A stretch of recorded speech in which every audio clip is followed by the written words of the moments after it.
Where you headed, son? You're a bit young to be hitchhiking, aren't you? I'm 17, and hitchhiking's legal, you know. Chesterland Hullabaloo. That's hullabaloo. What's this? James Gang. Billy Kid gonna be there? Damnation of Adam Blessing. Man, sounds like Adam's in the world of art. The show starts in 15 minutes, you know. You future hippie kids.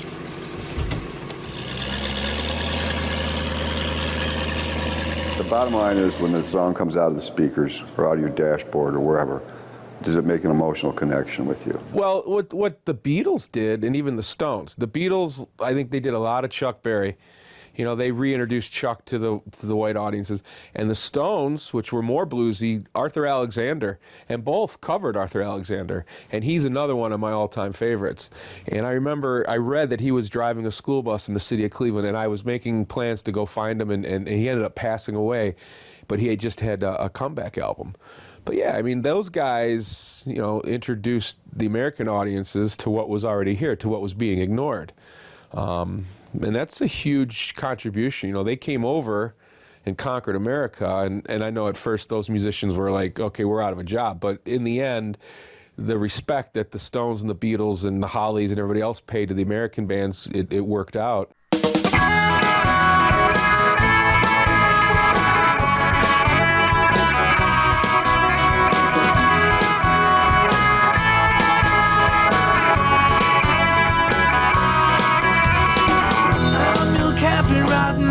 Ship, you brought me closer to home. We are together rocking on this ship since I was 10 years old.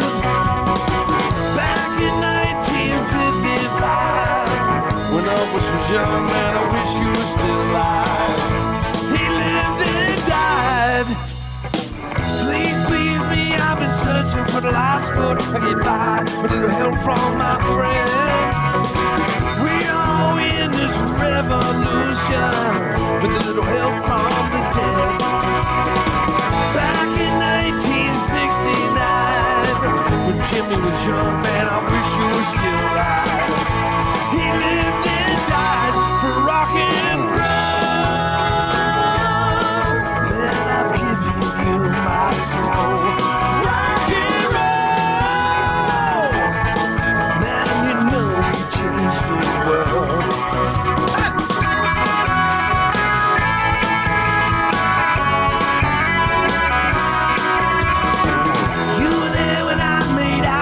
First time when I was just 17. Feel like making love with straight shooting on the radio. I'll never forget that day. In the back of my GTO, making love and getting stoned. Last on my stereo was rock and roll. Man, you know you are so cool, Mr. Rock and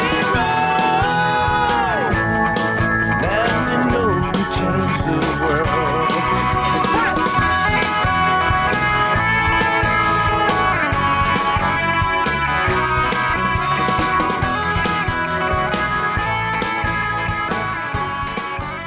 Wow, this is, I hear about San Francisco and I hear about New York and Gertie's folk city, but here's our little Cleveland nugget of this.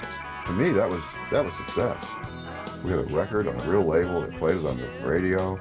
I heard it on the radio. It was like I could die a happy guy right then. I used to make all this racket with the wooden spoons and everything, and I think they finally got the idea that maybe we should buy him some get him some drum lessons, you know. WMMS actually stood for Metro Media Stereo, and you couldn't ask for a better place to walk into as a 20, 21-year-old kid who was interested in radio, who wanted to be in radio, and play the music that you wanted to play. We literally put that radio station together as a radio station that we wanted to listen to. You know, just this magical force in the world that was, you know, certainly lit me up, and that's what I was doing. You know, I remember spending a lot of time with a set of headphones on in my parents' living room, and my first guitar, trying to, you know, lifting the needle on and off the record. Started on guitar at around 16 years old.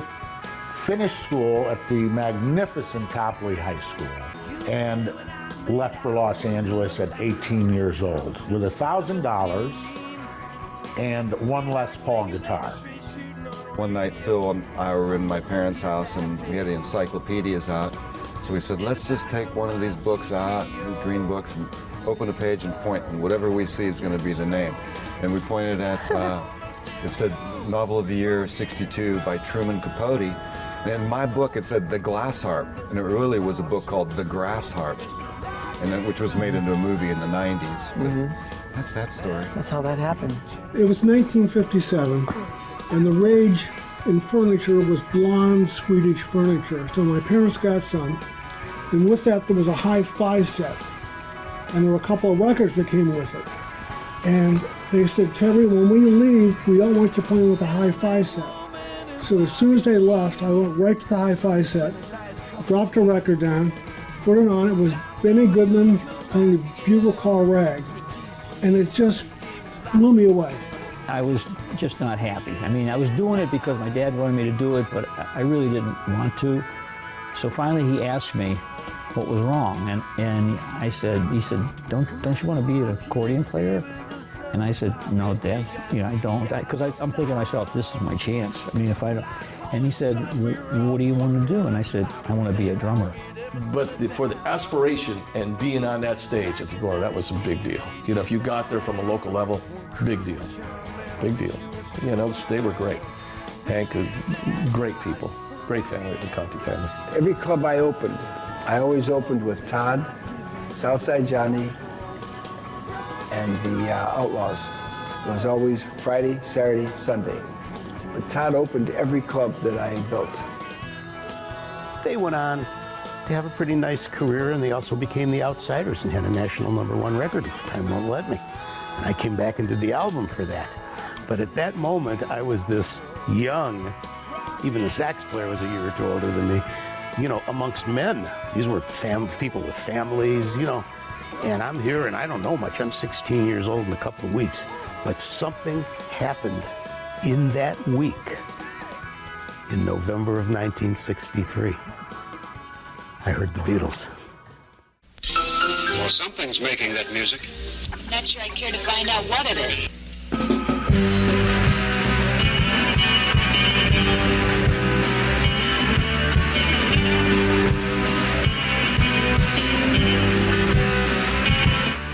You know, in 1995, when this museum was being built, many wondered, why is the Rock Hall in Cleveland of all places?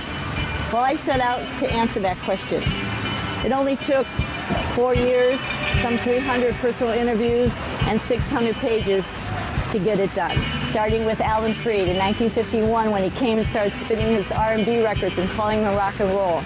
The next year, he hosted what's considered the very first rock and roll concert, again, right here in Cleveland.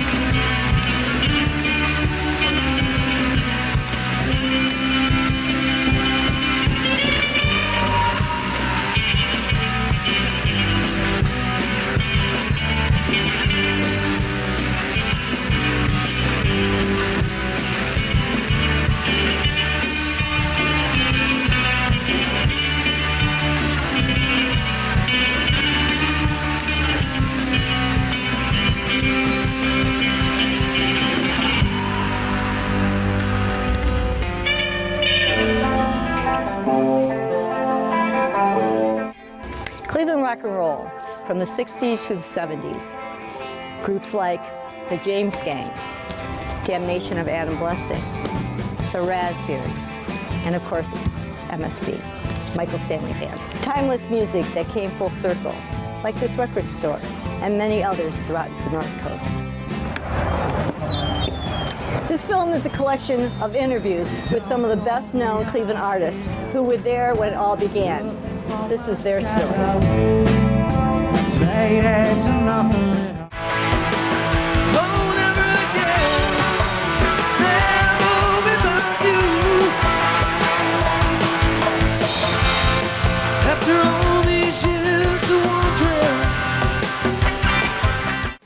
You know, some 50 years later, me being a kid listening to anything British Invasion, that would be working and being a member of the Hermits starring Peter Noone, or Billy J. Kramer singing at my wedding, Bad to Me and Little Children.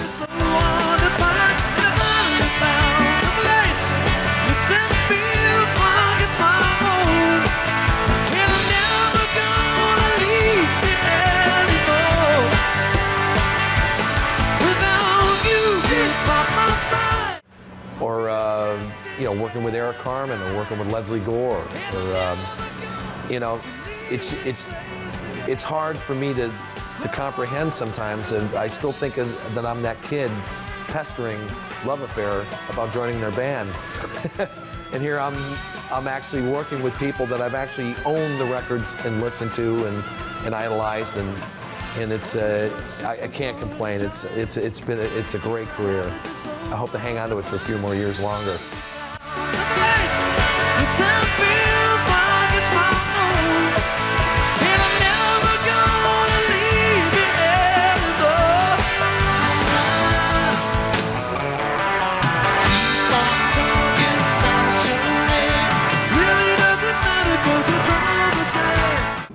You'd slow the record down to see how do you really do that? Because there was no tablatures, there was no iPads then. We learned off of records, like putting your finger on the turntable to slow it down, because that was the goal. To me, to play anything other than that, like if I went to a concert, a public hall or music hall, seeing anybody up on stage, I just thought that was never going to happen. That was just too way far of the stratosphere to ever happen in my lifetime. So my goal was, I want to play the Agora. And I did, and it's like, okay, now what?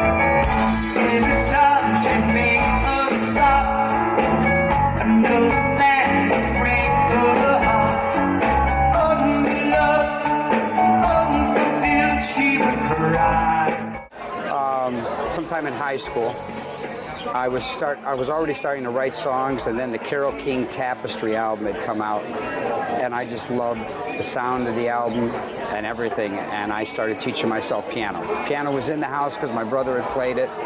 He showed me where middle C was, and then I took it from there.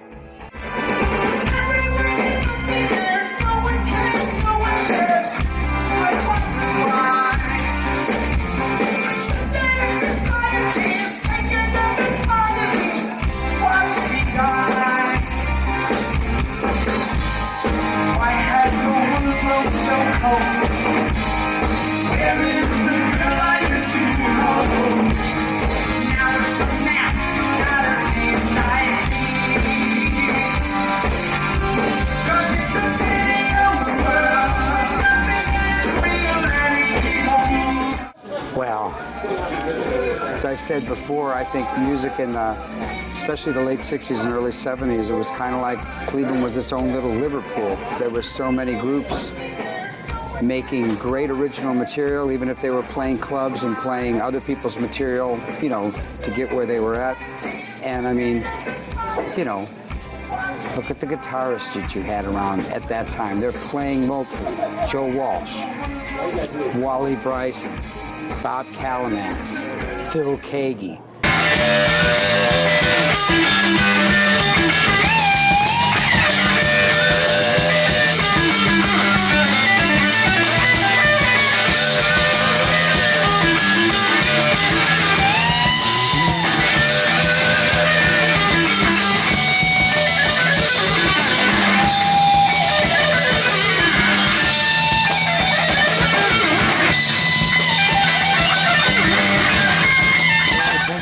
I think our roots really started pre-Beatles. I know that I listened to a lot of the Everly Brothers. And of course, Elvis was in there. And Everly Brothers are really, really impressed by them. And that was my sister's group. She really liked them. But you listen to drummers, too. And I listened to drummers. I was really into Cuban music. My parents went to Florida and spent some time there, and they brought back some Tito Puente albums. And I just remember I was only about 7 years old and used to give me happy feet, and I'd jump around all the furniture and try to, do all that stuff. So, and then the Beatles came, and I was already in the school band and all that. Mm-hmm. And then a year later we met. Yeah. In 65.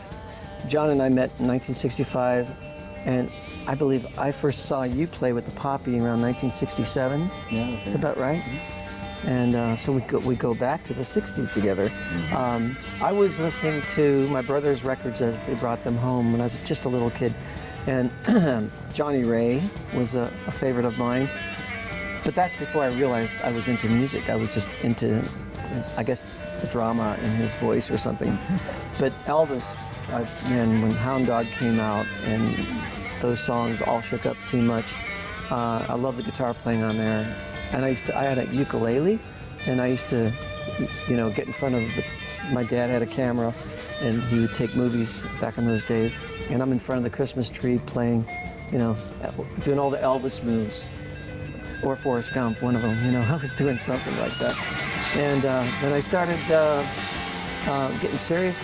By the age of 10, I got my first guitar. And actually, I wanted to be a drummer, but my dad brought home You're a good drummer. I played a little bit. Yeah, I could play a bit. I learned a lot from him. And so I got to playing the guitar and got my first band in the 6th grade.